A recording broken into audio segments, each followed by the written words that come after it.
በአዴን ላይ መጨከን የግድ ያስፈልጋል መጨከን የማይችል ፋኖ እኔ አገርም ይመራል ብዬ አላስብም የአማራን የህልውና ጥያቄም የሚሸከምበት ተከሻለው ብዬ አላስብም ባለፉት 2 አመታት ውስጥ የመጣው መጓተት ከዚህ በኋላ 1 አመት የሚጨምር ከሆነ ፋኖ እንደ ተቋም ፋኖ እንዳስተሳሰብ ይሸነፋል በአዴን እየመለመለ ሙቱ ሲላቸው የሚሞቱት ሚኒሻዎች ማየት በቂ የሆዴት ህልውና በባዴን ህልውና ላይ የተንጠለጠለው አብይ የሚታገለው ከፋኖ ጋር ብቻ ሳይሆን አማራ ከሚለው አስተሳሰብ ጋር ከዚህ በኋላ ኦሮሞ የማይፈቅድለት መንግስት ሆኖ ሊመጣ ይችላል ያለ ይሄ ደግሞ ሽመልስም ደግሞታል ብልጽግናን የሰራ ነው እኛ እንድንመራው እኛ አዛዥ እንድንሆን አስበን ነው የአብይ ጦር ተመታ ብሎ ሲያምን በፋኖ ውስጥ እየተፈጠረ ያለው ያንድነት መነቃቃትን መከለስ ነው የአማራ የህልውናን ትግል ካሸነፈ በኋላ 4 የተለያዩ ክፍለ ሀገሮችን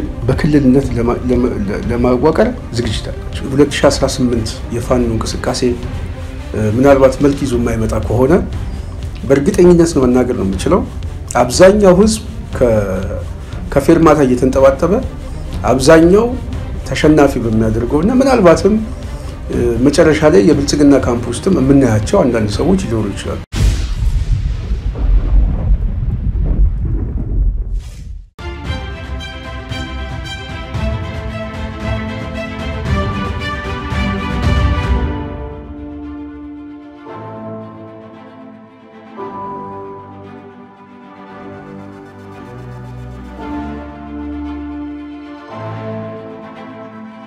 ሰላም ጤና ይስጥልኝ አድማጭ ተመልካቾቻችን የጽናት ሚዲያ ቤተሰቦች እንደምን ቆያችሁ እንደምን አረፈዳችሁ ያልኩኝ ፕሮግራማችን በዋናነት አሁን ጀምረናል እንግዲህ የጽናት ሚዲያ ቤተሰቦች ሰሞኑን ትንሽ በተለይ እንግዲህ የተለያየ የግል ችግሮች አሉ ያው ከህመም ጋር የተያያዘ ችግሮች ስላሉ እሱን ያስታመምን ወደናንተ በመደበኛነት ፕሮግራማችን ለመስራት አንዳንድ ጊዜ ስለምንቸገር ያው ብዙ ጊዜ ከራፋን ከዚህ ጋር በተያያዘም እንደሆነ ከግምት አስገቡልን ባለፈው ጉዳይ በፌስቡክ ላይ መልእክት አስተላልፌ ብዙ ሰዎች ናቸው ሐሳብ አስተያየታቸውን የሰጡን በጣም ነው ማመሰግነው በተለይ ጽናት ሚዲያን ለመደገፍ ጽናት ሚዲያን ለማገዝ በእኛ በኩል ፍቃደኞች ነን ብለው በጣም ብዙ ሰው ነው በውስጥ መልኩ እንተያሉን ሐሳብ አስተያየታቸውን የሰጡን እንደዚሁም ጽናት ሚዲያ በጣም በሚገርም ሁኔታ የተለያዩ እንግዶችን አግኝታለች የተለያዩ ጋዜጠኞችን ሙያተኞችን በማግኘት እንግዲህ በቀጣይ በሌላ ስራ ለመምጣት ዝግጅት እንደምታረግ ኮዲው ላስገነዝባቸው ወዳለሁ ስለዚህ ብዙ ጊዜ ብቻዬንም ሆኜ ያው ሁሉ ጊዜ ፕሮግራሙን ሁሉ አንድ ሰው ላይ ጫና ሲሆን ትንሽ ይከብዳልና የተለያዩ ሰዎችም ፕሮግራም ያዘጋጁ ሲገቡ የበለጠ ጉልበትም ከማግኘቱ በላይ እኔም ትንሽ የረፍት ጊዜም አገኛለሁ ስለማስብ ነው የጽናት ቤተሰብ አጠቃላይ ጽናትን የምትደግፉ ሐሳብ አስተያየት የምትሰጡ ከልብ ያመሰግነን የበለጠ ጽናትን ለማጠናከር በመናንሳቸው ፕሮግራም ላይ ሐሳባችሁን ስጡ አስተያየታችሁን ላኩልን እንደዚሁም ጽናትን በመደገፍ ሼር ሰብስክራይብ በማድረግ ላይክ በማድረግ ከጎናችን እንድትቆሙ ሁሉ ጊዜ በአክብሮት እንጠይቃለን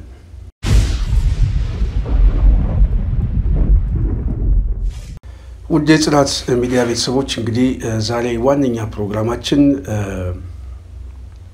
እንግዲህ በተለይ ከአማራ አንድነት ጋር በተያያዘ ሰሞኑን በስፋት ሲቀነቀን የነበረው በተለይ ከዚህ ከጦርነቱ ቀደም ባለ ጊዜ ከአንድነቱ ጋር በተያያዘ ነው በአንድነቱ ጉዳይ ላይ በጣም በስፋት አጀንዳ ሆኖ ብዙ ጊዜ ቆየ ነው እኛም እንደ ሚዲያ ይሄን ሐሳብ በደረጃ መልኩ ስናነሳ ስንጠይቅ ነበር ምክንያታዊ ሐሳብም ስለሆነ በጣም ብዙ ሰው ከዝምታ ድባብ ውስጥ እየወጣ ጥያቄውን ወደ አደባባይ ያመጣው በጣም ብዙ ሰው ከዚህ ጥያቄ ጀርባ መቆማቸው የሚታወቅ ነው እንግዲህ የጽናት ሚዲያ ቤተሰቦች የአንድነቱ ጉዳይ በተለይ ከመስከረም ወደዚህ ደግሞ የበለጠ የተለያዩ መግለጫዎች የተሰጡ የአማራ የፖለቲካ አንድነት እና የአማራ የህልውና ትግል ተሰባስቦ መልኩን ሚያስ ካልቻለ በአጠቃላይ ለአገዛዙ ሲሳይ እንደሚሆንና ተሸናፊ ሊያደርገው እንደሚችል ግልጽ ነው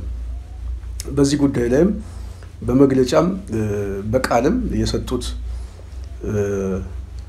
የተለያዩ ሐሳቦችን በተለይ መሬት ላይ ካሉ ሰዎች አዳምጠናል። ስለዚህ አብዛኛው ህዝብ በቃ አንድነቱ ይሳካል የሚል ከፍተኛ ተስፋ እንዳለው ነው እኔ የምገነዘበው። የሆነ ሆኖ ግን በተለይ አንዳንድ ክሎች ደግሞ እንዳሉ አሁን መግለጫ እያየን ነው። ይሄ መግለጫ በዋናነት አፋብኃ ያወጣው መግለጫ እንደዚሁም አፋድም ያወጣው መግለጫ እያየን ነው። ይሄ መጓተት ለምን መጣ? ሁለተኛ ነገር በዚህ ሰዓት በተለይ ደግሞ አሁን የሚኒሊክ ዕዝ ከፍተኛ ድል እያስመዘገበ በመጣበት ሰዓትና የብልጽግናን አገዛዝ በጣም በሚገርም ሁኔታ ተስፋ በሚያስቆርጥ መልኩ ከፍተኛ ወታደራዊ የበላይነት እያዘ የበለጠ ብዙ ቀጠናዎችን እየተቆጣጠረ ምናልባትም ትላልቅ የሆኑ ስትራቴጂክ ከተማዎችን ለመያዝ ጫፍ ላይ ባለበት ሁኔታ አገዛዙ ሰሞኑን በከፍተኛ ጭንቀት ውስጥ ገብቶ ከጀነራሎቹ ጋር ያለ መግባባት ውስጥ ገብቷል። በውስጣችን የፋኖ እንቅስቃሴ ተጠናክሮ እንዲገባ ውስጣችን ላይ ችግር ተፈጥሯል። በብልጽግና ውስጥ የደራጀ ፋኖ አለ የሚል አለመተማመን ውስጥ በገቡበት ሰዓት የፋኖ ትግል የበለጠ መጠናከር ሲገባው እንደውም ለአንድነቱ እክል የሚገጥም መግለጫዎችን ማውጣት በዚህም በዛም አንድነቱን ሊጎትተው የሚችለው የትኛው ኃይል ነው ብሎ ትንሽ ማሰብ ያስፈልጋል ብዬ አስባለሁ። በዚህ ምክንያት እኔ በሁለት ጉዳይ አያዋለሁ ይሄን ነገር ከዚህ በኋላ በስፋት ህዝቡም በተለይ አማራን ትግል እንደግፋለን የሚል ወይም ደግሞ በዚህ ጉዳይ ላይ ያገባናል የሚል ሁሉ ሰው የግድ መነጋገር ትክክለኛ መስመር መያዝ ያስፈልጋል ብዬ አስባለሁ። ምክንያቱም 2018 የፋኖ እንቅስቃሴ ምናልባት መልክ ይዞ የማይመጣ ከሆነ በእርግጠኝነት ነው መናገር ነው የምችለው አብዛኛው ህዝብ ከፌርማታ እየተንጠባጠበ አብዛኛው ተሸናፊ በሚያደርገውና ምናልባትም መጨረሻ ላይ የብልጽግና ካምፕ ውስጥም የምናያቸው አንዳንድ ሰዎች ሊኖሩ ይችላሉ። በለጠ ሞላ ሊኖር ይችላል ብዬ አስባለሁ። ስለዚህ በለጠ ብልጽግና ውስጥ ከመግባቱ በፊት በለጠ ነቅሶ ማውጣት የግድ ያስፈልጋል። ስለዚህ ፋኖ ውስጥ የፋኖ ሚሊሻ የሆነ ግን በአስተሳሰብ በተግባር እንቅስቃሴው ባዴናዊ የሆነ አስተሳሰብ አለ ብዬ አስባለሁ። ይሄ ፋክት ነው። ስለዚህ የፋኖ እንቅስቃሴን መገምገም የማንችል ከሆነ ውጤቱ የሚበላሽ ነው። ከዚህ ተነስቼ እኔ የራሴን እይታ አስቀምጣለሁ። እንግዲህ ይሄ የራሴ የሆነ የፖለቲካ እይታ ነው። በዚህ እይታ ውስጥ እንግዲህ ሰዎች እንደራሳቸው ግምት ሊያስቡ ይችላሉ። ግን ዋነኛው ጉዳይ ግን የአማራ ትግል ህልውና ይጠቅማል አይጠቅምም ትክክለኛ መስመሩ የቱ ነው የሚለውን ለመገምገም ግን ይረዳል ብዬ አስባለሁ። የመጀመሪያው የጽናት ሚዲያ ቤተሰብ በተለይ የፋኖ እንቅስቃሴ በአማራ ትግል ውስጥ እየተቀጣጠለ ሲመጣ ዋነኛ የትግሉ ስጋት ሊሆን የሚችለው የመጀመሪያው የኦህዴድ አገዛዝ ነው። በዋናነት ኦህዴድ ብልጽግና። ስለዚህ ይሄ ስጋት በዋናነት ካስተሳሰቡ ነው የሚነሳው። ካስተሳሰቡ ስለሚነሳ አስተሳሰቡ በራሱ የአማራን የህልውና ትግል ለስር ነቀል ለውጥ መዳረሻው የሚያደርግ ከሆነ ከፍተኛ የፖለቲካ ስብራትና ትልቅ ኪሳራ አድርጎ ስለሚመለከተው አስተሳሰቡን አይቀበለው። ሁለተኛ ስርዓታዊ ለውጥ የሚለውን በአማራ በኩል የሚመጣ የስርዓት ለውጥ ኦህዴድ ብልጽግና አይቀበለው። ይሄ ግልጽ ነው።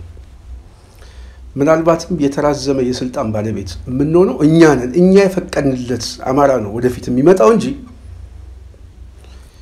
አማራው በራሱ አንድም በአስተሳሰብ አሸንፎ ሁለተኛ ስርዓት የሚለውጥ ጉልበት ይዞ ደግሞ መምጣት የለበትም የሚል ድምዳሜ አለ። ከዚህ በኋላ ኦሮሞ የማይፈቅድለት መንግስት ሆኖ ሊመጣ አይችልም ነው ያለው። ይሄ ደግሞ ሽመልስም ደግሞታል። ብልጽግናን የሰራነው እኛ እንድንመራው እኛ አዛዥ እንድንሆን አስበን ነው። ይሄ በግልጽ ነው የተቀመጠው። አብይም ይሄንን በደንብ በአደባባይ የሚናገረው ነው። ስለዚህ ኦህዴድ የሚፈልገው አማራ የሆነ ኃይል በአስተሳሰብ ስር ነቀል ለውጥ ይዞ እንደዚሁም በደራጀ ቁመና ደግሞ ስርዓታዊ ለውጥ ሊያመጣ የሚችል የኃይል አሰላለፍ እንዲኖረው አይፈልግም። ስለዚህ የሚከፍለውን ሪስክ ሁሉ ከፍሎ አማራን ማዳከም ብቻ ሳይሆን እስከ መጨረሻ ድረስ ለመፋለም ይፈልጋል። አንድ እሱ። ሁለተኛ እንደ ሀገር መቀጠል ደግሞ ምንችል ከሆነ አማራውን መያዝ የግድ ያስፈልገናል ብሎ የሚያስብ ኦህዴድ የአማራን ኮታ የሚያስበው እሱ በሚፈቅድለት የጨፌ ጋቢ ነው። በዛ ጋቢ ውስጥ የተጠቀለለ ያባገዳ ልጅ ካልሆነ በስተቀር የፖለቲካ ጥያቄ ያለው አማራ አይፈልግም። ስለዚህ ብልጽግና የሚፈልገው ኦህዴድ የሚፈልገው ምን አይነት አማራ ነው ብለን የምናስብ ከሆነ አንገቱን የሰበረ ተላላኪ የሆነ አማራ የፖለቲካ አረዳዱና የፖለቲካ ግንዛቤው እነሱ ከሚያስቡት በታች የሆነ እንደዚሁም በአማራ የህልውና ጉዳዮች ላይ በአማራ የማህበረሰብ ጥቅሞች ላይ ሳይሆን ግለሰባዊና ቡድናዊ በሆኑ ጥቅሞች ላይ ብቻ ኢንተረስት ግሩፕ የሆነ ኃይል ይፈልጋል። ይሄ ኃይል ከየትም አይመጣም። ይሄ ኃይል ሊመጣ ደግሞ የሚችለው ከብአዴን ነው። የብአዴን የጀርባ ታሪክ በዛ ፎርሙላ ውስጥ የተሰራ ስለሆነ ስለዚህ የጽናት ሚዲያ ቤተሰቦች ብአዴንን በዚህ ፎርሙላ ውስጥ ብልጽግና ሲጠቀምበት የብአዴን መሰረታዊ ጥያቄዎቹ የህልውና ጥያቄ ብሎ የሚጀምረው ከብአዴን የህልውና ጥያቄ ነው የሚነሳው። ስለዚህ ብአዴን በስልጣን ላይ እስካለ ድረስ የአማራ የህልውና ጥያቄ በተራዘመ ጊዜም ቢሆን ይፈታል። የአማራ የህልውና ጥያቄ የሚባሉት ግን የብአዴን የህልውና ጥያቄ የማይቀበል ከሆነ የቱንም አይነት ጉልበት የቱንም ኃይል ጦርነት በህዝቡ ላይ ቢከፈት ደንታ የለውም። ስለዚህ የብአዴን የህልውና አደጋ የሆነ የአማራ የህልውና ትግል በአማራ ክልል ውስጥ በዛ ደሴት ውስጥ ይሄ ጦርነት ሲጀመር ስጋት ብሎ የሚያስቀምጠው ከስልጣኑ ፍላጎት የሚመጣ አንዱ የብአዴን ኢንተረስት ግሩፕ ነው። ስለዚህ የብአዴን ኢንተረስት ግሩፕ የአማራን ፋኖ እንደ ስጋት የሚያየው ከሆነ በአማራ የህልውና ትግል ውስጥ ሁለት መሰረታዊ ነገሮችን መጠቀም የግድ ያስፈልገዋል። አንደኛው በፋኖ የእንቅስቃሴ ውስጥ ብአዴናዊ የሆነ አሰላለፍ መፍጠር፣ የራሱን የኃይል አሰላለፍ የሚይዝ የአስተሳሰብ የበላይነት ያለው ፋኖ መፍጠር። ሁለተኛው ደግሞ የብአዴን አስተሳሰብን የሚጋሩ በአንጻራዊነት ከህወሓት የተሻለ አሁን የመጣው ሪፎርም በተወሰነ መልኩ አትረፈንበታል፣ ለውጥ ይዘናል የሚል የጥቅም ተዋዳኞችን መሰብሰብ። ይህንን ሁለቱንም ብአዴን አድርጓል። በአንድ በኩል ይሄ ሪፎርም እኛን ጠቅሞናል የሚል ኃይሎች ከማንነትና ከይገባናል ጥያቄ ጋር በተያያዘ የተመለሱ መሬቶች አሉ። በዋናነት በወልቃይት ጠገዴ አካባቢ በነ ኮሎኔል ደመቀ በኩል ያለው ጥቂት የማይባል እዛ አካባቢ ያለ ኤሊት። ስለዚህ ስትራቴጂክ የሆኑ ጥያቄዎቻችን ተመልሰዋል። ከብልጽግና ጋር የምንጣላ ከሆነ የያዝነውን ነገር እናጣለን። ስለዚህ የያዝነውን ይዘን ለማልቀስ የግድ ታክቲካል ደጋፊ መሆን አለብን ብሎ የሚያስብና ኖ ጥያቄዎቻችን ተመልሷል፣ ስለዚህ በደንብ ዋኝተንም ቢሆን እንደግፈዋለን የሚል አስተሳሰብ ብአዴንን ይደግፋል። በብአዴን በኩል ብልጽግናን ይደግፋል። ይሄ ኢንተረስት ግሩፕ በዋናነት የሚነሳው ከራሱ መደብና ከራሱ ጥቅም አኳያ ለውጡ ይዞልኝ የመጣ ውጤት አለ ብሎ ሲገመግም ውጤቱን የሚገመግመው ከራሱ ቁመናና ከራሱ ጥያቄ ከአማራ ጥያቄ ነገሮችን ሲመዝናቸው ግን አጣብቂኝ ውስጥ ስለሚገባ የአማራን ጥያቄ ሁሉ ጊዜ አይቀበለውም፣ ይገፋዋልም አይቀበለውም። ስለዚህ የአማራ ጥያቄ እኮ አዲስ አበባም ነው፣ የአማራ ጥያቄ መተከል ነው፣ የአማራ ጥያቄ እኮ ገና ዳራም አለ፣ ገና ብዙ ቦታዎች አሉ፣ ብዙ ቀጠናዎች አሉ የሚለውን ጥያቄ ብታነሳ እንደ መከራከር አይቀበለውም። ስለዚህ ይሄ ኢንተረስት ግሩፕ ቀደም እንዳልኳቸው ዋና ነጥብ ላይ ለመምጣት የፋኖ እንቅስቃሴ ሲጀምር በፋኖ እንቅስቃሴ ውስጥ እክል እንደሚገጥመው ስለሚያውቅ ፋኖን ይገፋዋል። የፋኖን እንቅስቃሴ ይሄ ቡድን የሚደግፈው ግን በአንድ በኩል ደግሞ ተቃዋሚም እንዲሆን ደጋፊም እንዲሆን የራሱ ደግሞ ኢንተረስት ግሩፕ ይፈጥራል። ይሄ በብአዴን በኩል የተፈጠረ የፋኖ እንቅስቃሴ ማለት ነው። ስለዚህ በብአዴን በኩል የተፈጠረው የብአዴን የፋኖ እንቅስቃሴ ደግሞ ሁለት መልኮች አሉት። አንዱ ፓወር ማስጠበቅ ነው፣ የያዘውን ኃይል ማስጠበቅ ነው። ሁለተኛ ምናልባት የተለያዩ የለውጥ አሰላለፍ እንኳን ቢመጣ የውስጥ አርበኛ ሆኖ እኔ ይሄንን ኃይል ያደራጀሁት ኃይል ነው ብሎ ራሱ ተደራዳሪ ሆኖ የሚመጣበት አሰላለፍ። ምናልባትም ደግሞ እየተዳከመ የሚመጣ ከሆነ በአዴናዊ የሆኑ ይሄን እንቅስቃሴ ውስጥ ያሉ ኃይሎች ምናልባትም ተስበው ሊመጡ ይችላሉ። አሁን ሰሞኑን እያየን ነው የሸኔ እንቅስቃሴ የሚባል ወሎ ላይ ብልጽግና ሲመታ የሰሞኑን ጦርነት እያያችሁት ነው። ሸኔ ደግሞ እጅ ሰጠ እየተባለ ይሄ የብልጽግና ሸኔ ማለት ነው። አብይ የተዳከመ ሲመስለው የሚገባ የሚመስለው ሁሉ በአዴን የዳከመና ምናልባትም ሊጠፋ እንደሆነ ሲገባው ያ ያደራጀው ኃይል ተበልሶ ሚኒሻ ሆኖ ደግሞ ሊመጣበት ይችላል፣ እናግዘው ሊል ይችላል። ስለዚህ በአዴን ሁለት ካርድ ይጠቀማል ያልኳችሁ አንዱ ይሄ ነው። ካደራጀው ፋኖ አኳያ ራሱ ነገ ጧት የድል አጥቢያ አርበኛ ሆኖ ወይ ተደራድሮ የሚመጣበት ኃይል ነው። በሌላ በኩል ደግሞ እሱን በማይጎዳ መልኩ የሱ የስልጣን የበላይነትን ሊያስጠብቅ የሚችል የፋኖ የኃይል አሰላለፍ መፍጠር ነው። ይሄ የፋኖ የኃይል አሰላለፍ ሁለት የተለያዩ ገጽታዎች ደግሞ አሉት። አንደኛው እንደ አማራ የጋራ የሆኑ ትርክቶች እንዳይፈጠር እክል መፍጠር ነው። የደራጀና አንድ የሆነ አማራ እንዳይፈጠር። ሁለተኛ በፋኖ እንቅስቃሴ ውስጥ ሪጂናል የሆነ የበላይነት እንዲኖር የፓወር መገፋፋት መፍጠር ነው።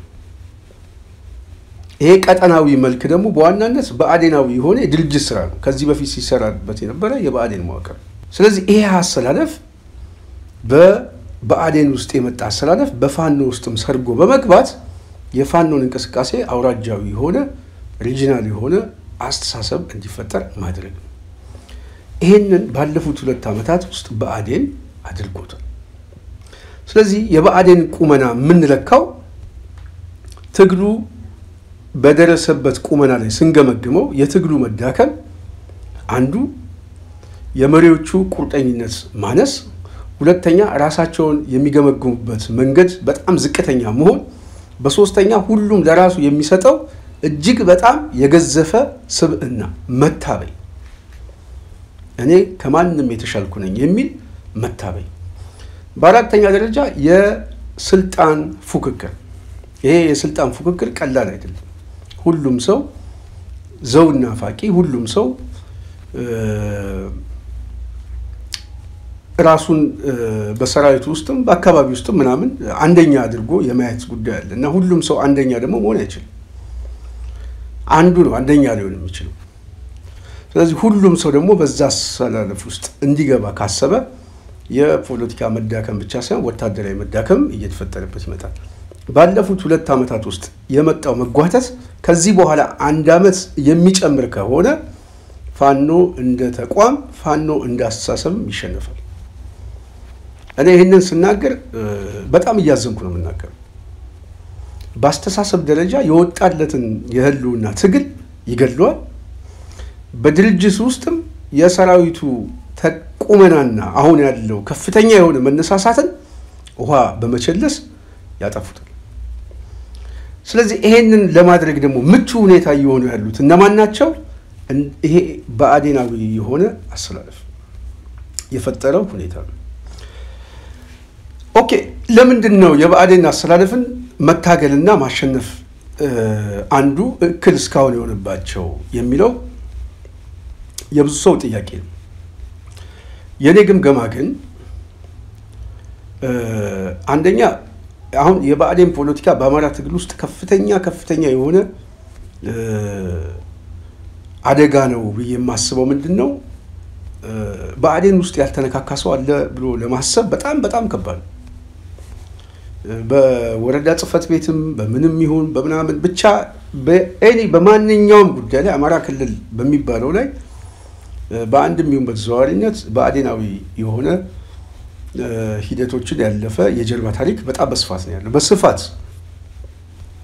በስፋት ነው ወይ ሚሊሻው ነው ወይ በልዩ ኃይል ውስጥም በምን በማንኛውም ግን ከዛ ታሪክ ጋር የተቆራኘ ታሪኮች በጣም በስፋት አለ።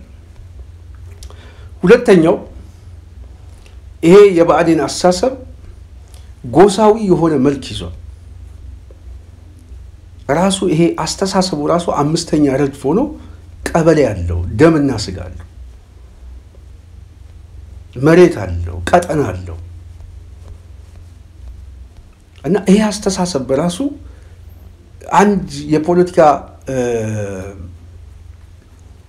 ኃይል ብቻ ሳይሆን የማንነት አስተሳሰብ ሆኖ እየመጣ ነው። ለዚህ ጥሩ ማሳያ በአዴን እየመለመለ ሙቱ ሲላቸው የሚሞቱትን ሚኒሻዎች ማየት በቂ ነው። የፖለቲካ ግንዛቤ የእውቀት ማነስ ምናምን እሱ ሁሉ እንደተጠበቀ ሆኖ ግን ብትመክረውም እንኳን የማይቀበል ደግሞ በጣም ብዙ ሰዎች አሉ። ብዙ ጊዜ አሁን ሶሻል ሚዲያ ላይ ካያችሁ በተለይ አሁን ሚኒሊክ ህዝብ በስፋት የማጥቃት እንቅስቃሴ ውስጥ በገባበት ሰዓት አብዛኛው የኦህዴድ አክቲቪስት በድንጋጤ ክው ብሎ ዝም ብለዋል እና እንደውም ቆይ ታለቅሳለህ ምናምን እያለ ሰሞኑን ትጮዋለህ ደግሞ ንጹሃን ተገደለ ትላለህ ምናምን እያለ ከሚጮው ውስጥ ግማሹ የሚሆነው ይሄ በአዴናዊ የሆነ አክቲቪስት ነው። ግማሹ የሆነው እኔ በነገራችን ላይ በሶሻል ሚዲያ ላይ ፌስቡክ ላይ የሚጻፉትን በኮሜንት እከታተላቸዋለሁ እና በአብዛኛው የበአዴን ሰዎች ናቸው በተቃራኒ ሆነው የሚጽፉት እንደውም የሚቆጩት። በጣም ነው የሚገርም።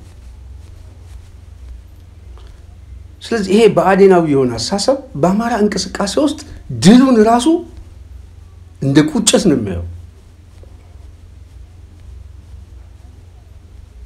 እና ሲቪሊያን ተገደሉ ሲባል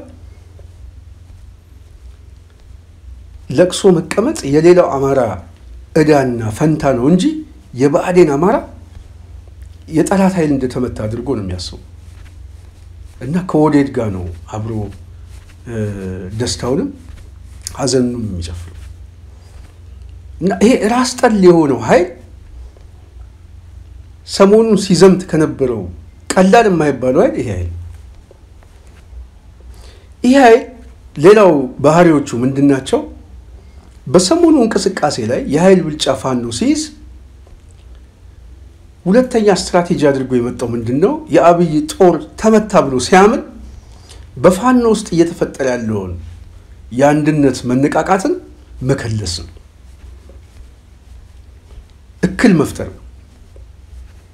ስለዚህ ውስጣዊ የሆነው ሰርጎ የገባው ኃይል በአንድነቱ ላይ እክል ለመፍጠር ምንድነው ያደረገው? ጎንደር ቀጠና አካባቢ ያለውን ኃይል እርስ በርስ እንዲጣሉ ነው ያደረገው። እኔ አሁን እዚህ ውስጥ ነው የሚለውን ድምዳሜ ውስጥ አልገባም። እኔ በአጠቃላይ ነው የምናገረው። በአጠቃላይ በትግሉ ላይ ያለው ኃይል በዚህ በትግሉ ላይ ያለው ኃይል ራሱን ማጥራት የማይችልበት ሁኔታና ትክክለኛውን ፋኖ ማውጣት የማይችል ከሆነ የአንድነቱን እክል ለምንድነው በዚህ ሰዓት ላይ ጠምዝዞት ወደዚህ አይነት ቅርቃር ውስጥ የገባው? እርስ በርስ ለመጠፋፋት ለምንድነው በዚህ ደረጃ የተፈላለገው ሲባል አንዱ ከሰሞኑ ማጥቃት ጋር ደግሞ የተያዘ ሲሆን የባዕዴን እንቅስቃሴ በደንብ ማየት ይችላል። ስለዚህ የጽናት ሚዲያ ቤተሰቦች የባዕዴን ዋነኛ የፋኖ እንቅስቃሴ ውስጥ ያለው ታርጌት ራሱን በማይጎዳ መልኩ ነገ ጠዋት ምናልባትም በድርድርም በአሸናፊነትም የስልጣን የበላይነቱን የሚያስጠብቅበት አሰላለፍ መፍጠር ነው እንጂ ትክክለኛ ስር ነቀል ለውጥ የሚታገለው ህዝባዊ ውግንና ይዞ እውነተኛ ለውጥ ለማምጣት የሚፈልግ የአማራ ፋኖን እንቅስቃሴ የባዕዴን መዋቅር በፍጹም አይቀበልም። ጠፍቶ ለመጥፋት የተዘጋጀ አይደል። ይሄ ኃይል ደግሞ ዝም ብሎ አይደለም የሚዘጋጀው፣ የሚሞትለት የጎሳ አስተሳሰብ አለ። የሚሞትለት የቱንም አይነት ኮዝ ይሁን የሚሞትለት በጣም የሚገርም የአብይ ሰራዊት ሄዶ ተማርኮ ተደምስሶ ምናምን በእናይ እኔ አልገረምም። ምንድነው ሞቲቭ አላቸው? ምንድነው ዋናው ጥያቄያቸው? የስልጣን የበላይነት ይዘናል፣ አሁን የሚያዘን ሰው የለም፣ የምናዘው ኃይል ነው ያለው። ስለዚህ ባንኩንም ታንኩንም ይዘናል፣ ሰራዊቱ እጃችን ላይ ነው፣ ተተኳሹ እጃችን ላይ ነው ያለው። ስለዚህ ይሄንን ስርዓት ለመጠበቅ ብንሞትም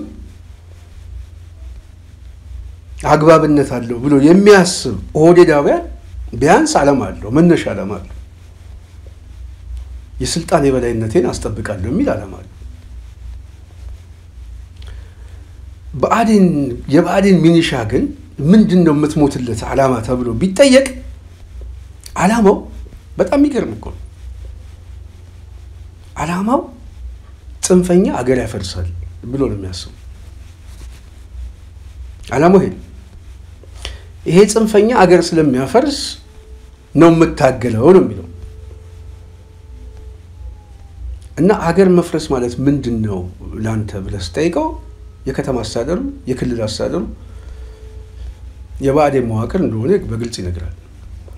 ስለዚህ ይሄ ሚኒሻ አገር ማለት ለሱ የሚያስበው ባህር ዳር ላይ የተቀመጠው የክልሉ መንግስት እንደሆነ አድርጎ ነው የሚያስበው። እሱ ከሌለ ህልውናችን የለም ብሎ ያስባል።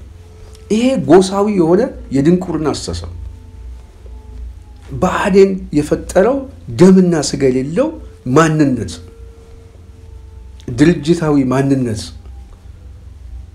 እምላችሁ አንዱ ይሄ። ስለዚህ ይሄ ኃይል ምን ጊዜም በአማራ ትግል ውስጥ እክል መፍጠር ካልሆነ ወይም ደግሞ የሚዳከመውን ያህል አዳክሞ የሚጠፋውንም ያህል አጥፍቶም ቢሆን ስልጣኑን ማስጠበቅ የህልውናቸው ጉዳይ እንደሆነ አድርጎ ነው የሚያዩት። ይሄ የህልውናቸው አደጋ ደግሞ የሚያስቡት አንድም ከፍርሃት የመጣ ነው። ከስልጣን ላይ ከተነሳን የባዕዴን አስተሳሰብ ከአማራ ትግል ውስጥ ከጠፋ በአማራ ፖለቲካ ውስጥ ሊፈጠር የሚችለው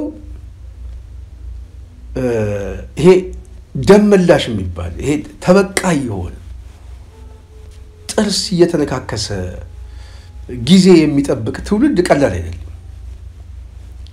ይሄ ኃይል ያጠፋናል። ይሄ ኃይል ስንጠፋ ታሪካችን ሁሉ ነው ይዞት የሚጠፋው።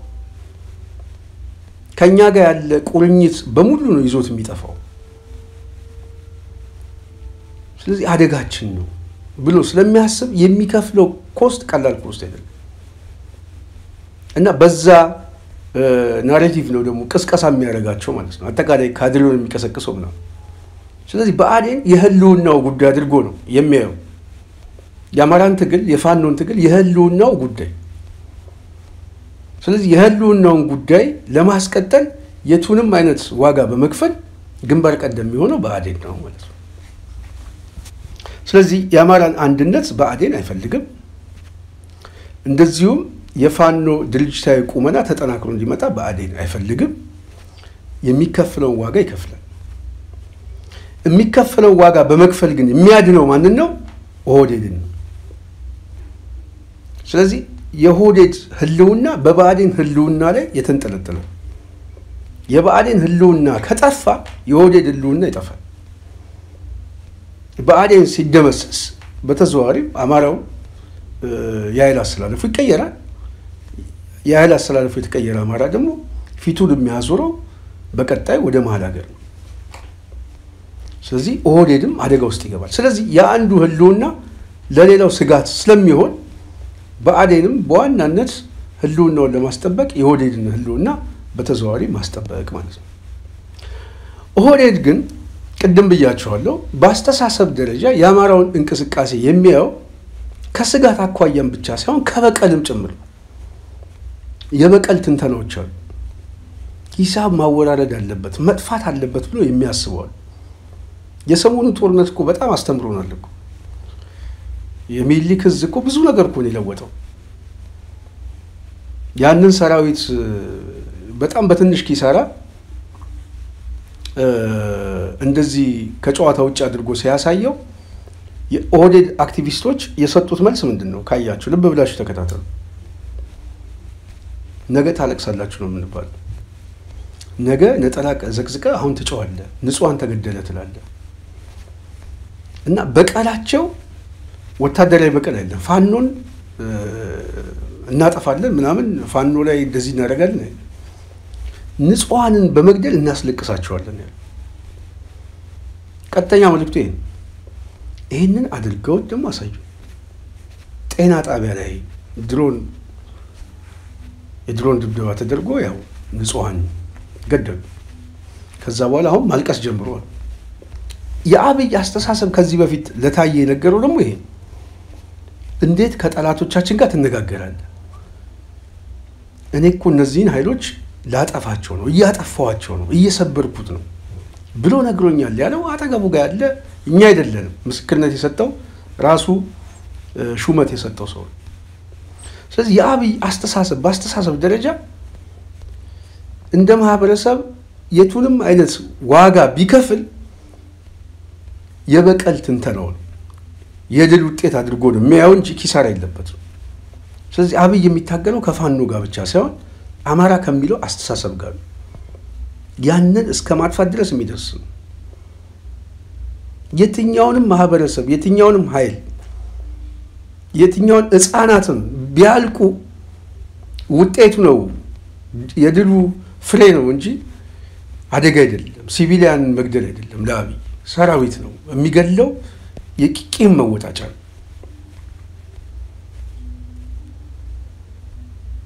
ስለዚህ በዛ ደረጃ ከሆነ ይሄኛው ኃይል የሚያስበው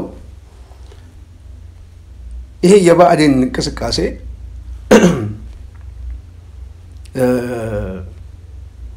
ከአማራ የህልውና አደጋ አኳያ ብአዴን የምንመዝንበት መንገድ ምንድን ነው ብለን እኔ ካሰብን በጣም በጣም ጨካኝ ልብ ያስፈልጋል ብዬ አስባለሁ። ይሄንን ስናገር ምናልባት በጣም የሚንጫጩና የሚያኮርፉ ኃይሎች በጣም ብዙ እንደሆኑ ይገባኛል አውቃለሁ። ግን ብአዴን ላይ የሚጨክል ልብ ያስፈልጋል ብዬ አስባለሁ። የሚጨክል ልብ ግን ከሌለ የፋኖ እንቅስቃሴ ብአዴናዊ መልክ እንዳለው ወይም ደግሞ የብአዴን የኃይል አስተላለፍ ጉልበት ይዞ እየመጣ እንደሆነ ብዙ ማሳያዎችን ማምጣት ይቻላል ማለት ነው። አንዱ የህልውናውን ትግል የሚቀለብስበት የአስተሳሰብ አንድነት እንዳይፈጠር እክል የፈጠረበት መንገድ አንድ። ሁለተኛ በፋኖ እንቅስቃሴ ውስጥ የፋኖ መልካም ገጽታዎች የሚያበላሹት ብአዴናዊ ስራዎች ደግሞ በጣም በስፋታል። ለምሳሌ ከሰው ማገት ጋር አሁን ቅርብ ጊዜ በተለይ ባህር ዳር ዙሪያ አንድ ታገተ የተባለው የብአዴን ካድሬ የተለቀቀበት መንገድ ስናስበው በጣም ብዙ አጠያቂ ጉዳይ። አንደኛ ይሄ የፖለቲካ አመራር ነው። ይሄ የፖለቲካ አመራር መያዙ አስፈላጊ ከሆነ መለቀቁ ማን እንደወሰነ አይታወቅም። ስለዚህ መለቀቁ የተወሰነበት እንድምታ ፖለቲካዊ እንድምታ ነው። በሰርጎ ገቡ በኩል እንደተለቀቀ ማሳያ ነው አንድ። በሌላ በኩል በየአካባቢው ሰዎችን በማገት የፋኖ እንቅስቃሴ የሽፍታ አይነት መልክ እንዲኖረው የሚፈልገውና ህዝቡን በከፍተኛ ደረጃ ለማማረር የሚፈልገው በአዴናዊ አሰላለፍ ፖለቲካዊ እንድምታ ስላለው ገጽታው ማበላሸት ነው። ዘራፊ ኃይል አድርጎ ማየት ነጣቂ ሆነ ለለውጥ የሚታገል ሳይሆን የበለጠ እንደውም ይሄማ ስልጣን ላይ ቢሆን እንኳን ህዝቡን ሊጠብቅ ከራሱም አልፎ ህዝቡንም የሚያስታውስ አይደለም ምናምን የሚል አስተሳሰብ መፍጠር ነው። ይሄ ናሬቲቭ ደግሞ ቀላል አይደለም። አንድ ሰው ሁለት ሰው ሲታገዝ ያ ቤተሰቡ ይለወጣል፣ አካባቢ ይለወጣል፣ ጎረቤቱ ይለወጣል፣ ዘመዶቹ ይለወጣል። ሰው እንደዚህ ያለ ነው ማህበረሰብ ይለወጣል። ስለዚህ ይሄንን መልክ የሚሰጠው በሙሉ በየቦታው ያገተ ኬላ ያያዘ ገመድ እየሳበ ኬላ የሚቆርጥ ንጹሃን ሹፌሮችን የሚገል መኪና እያስቆመ የሚዘርፍ ምናምን መኪና የሚያቃጥል ይሄ አይነት ወንበዴያዊ የሆነ አሳሰብ ነፃ አውጪ አይደለም። በአዴናዊ ሰርጎ ገባይ ነው። ይሄ ኃይል የባህዴን ኦፕሬሽን ነው የሚፈጽመው። የሚጠራበት ግን የፋኖ እንቅስቃሴ ነው። ሶስተኛው ኃይል አንድነቱን የሚጎትት በከፍተኛ አመራር ውስጥ ያለ ማለት ነው። በከፍተኛ አመራር ውስጥ ያለ ደግሞ ሁለት ስራ ይሰራል። አንዱ የአማራን የወል ትርክት በመፍጠር ድርጅታዊ ቁመና እንዳይፈጠር የሚጎትት ኃይል የሚስብ ኃይል ነው። ወደ ኋላ የሚስብ ኃይል ነው። አንደኛ በትርክት ያፈርሷል፣ ሁለተኛ በታክቲክ ያፈርሷል። በታክቲክ ሲያፈርሰው ከህወሓት ጋር ልትገናኝ ነው ብሎ ይፈርጅሃል። ይሄኛውም ደግሞ ከህወሓት ጋር ብሰራም ለታክቲክም ችግር የለውም ሊል ይችላል። ሁለቱም መርህ አልባ የሆነ ክርክር ነው የሚከራከሩት። ግን ዋናው ግን ምንድነው በክርክሩ መካከል ላይ ድርጅት እንዳይፈጠር እክል መክተም ነው። ስለዚህ ታክቲካል የሆነ የሐሳብ ግጭት መፍጠር የመውጫ መንገድ የላቸው። በሌላ በኩል ደግሞ ስትራቴጂክ የሆኑ ጥያቄዎች ላይ ደግሞ አይስማማም። ለምሳሌ እንደ አማራ ነው የምናስበው የአማራ ድርጅት መፈጠር አለበት ስትለው ኖ እንደ ሀገር ነው ማስበው ደግሞ ይላል። አንደኛ እንደ ሀገር ነው ማሰብ ያለበት። በሀገራዊ ጉዳይ ላይ እኛ ብቻ አንጨነቅም፣ ሌላውም መጨነቅ አለበት። አሁን አማራ ይሰባሰብ ብለን ደግሞ ስትራቴጂክ ጉዳይ ላይ ደግሞ ተነሳ በተመሳሳይ ደግሞ እንደዚህ አይነት እክሎችን ይገጥማል። ይሄኛውም ማለት ደግሞ እንደ አማራ ብቻ ሳይሆን እንደ ሀገርም ሰፋ አድርገን ማሰብ አለብን ስትለው ደግሞ አዲስ ትርክት ይፈጥርባል። ይሄ ቀላል ነገር አይደለም። ሁለት ዓመቱን በዋናነት ሲጠሳጠስ የሆነው በዚህም ይሁን በዚህም በኩል በአዴናዊ አሰላለፍ አለ። ስለዚህ ይሄ በአዴናዊ አሰላለፍ ነፍጥ ይዟል፣ መሬት ይዟል፣ አስተሳሰብ ይዟል። ይሄ አሰላለፍ ደግሞ ሲመታና ሲነቃበት በፈለገው ሰዓት እጅም ይሰጣል፣ ይወጣል፣ ተነጥሎ ይወጣና ስምን ያጠፋዋል። መገናኛ ብዙሃን ላይ ምናምን ላይ ይመጣል። እናንተና እኮ እንደዚህ ናቸው ምናምን ነገር። ይሄ ውስጥ የገባው ኃይል መጀመሪያ ተደራጅቶ የገባው ኃይል። ስለዚህ በሁሉም ቀጠና ላይ ተደራጅቶ የገባ በአዴናዊ አስተሳሰብ አለ። በአስተሳሰብ ያልጠራ ማለት ነው። ወይ ቤተሰቡ እዛ ውስጥ አለ፣ ወይ እሱ ራሱ ተነካክቶበታል ምናምን። ስለዚህ በአማራ ትግል ውስጥ ላይ አሁን ፋኖ እንቅስቃሴ ላይ ልብ ብለን ሁላችንም እንደው መገምገም ካለብን በአብዛኛው እኛ የመሀል ሀገር ፖለቲካ ላይ ረጅም ዘመናችን ስለቆየን የብአዴንን ፖለቲካ በጣም በርቀት ስለሆነ የምናውቀው መሬት ላይ ካሉት የተሻለ እውቀት የለንም። በእኔ ግምገማ ግን በጣም ረጅም ጊዜ እንደተከታተለው ኃይል አማራ ክልል ላይ በአብዛኛው ከብአዴን ጋር ያልተነካካ የለም። ይሄ የጀርባ ታሪኮች አሉ። በእነዚህ የጀርባ ታሪኮች የጠራ አስተሳሰብ እንዳይመጣ በፋኖ እንቅስቃሴ ውስጥ እክል የገጠመው ይመስለኛል።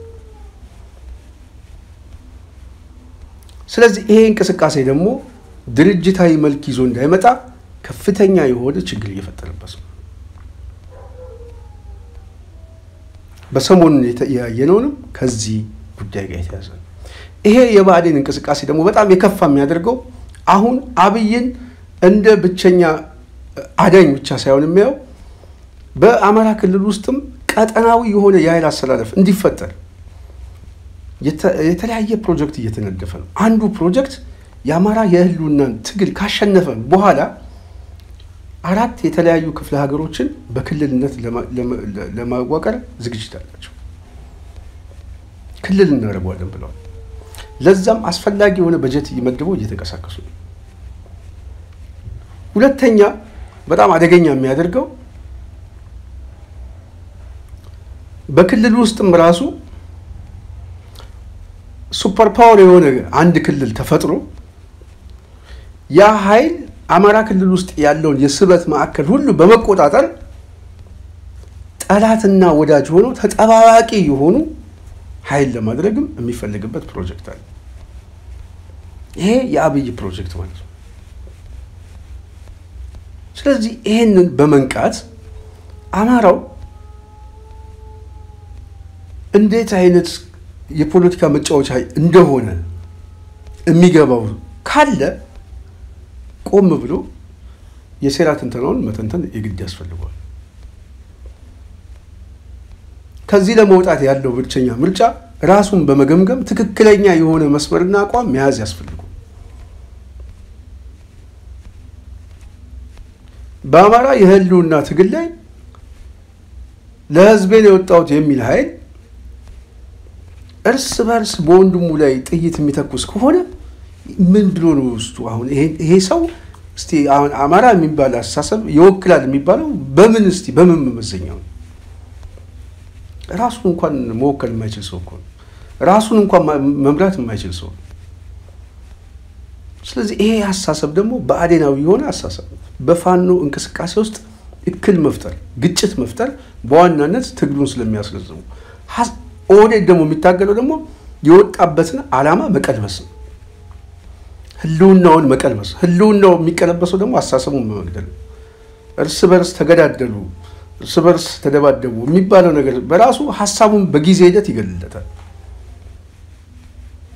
በዛ ደረጃ የአማራ ትግል እክል እየገጠመው እንደሆነ እያየን ነው። ስለዚህ እኔ እንደ አንድ በርቀት ፖለቲካውን እንደሚከታተል ሰው በየትኛውም ቀጠና ያለ አማራ ቆም ብሎ ራሱን የማያዳምጥ ከሆነ መጨረሻ ላይ የሚገለው ድርጅቱን ብቻ ሳይሆን ህልውናውንም ህዝቡንም።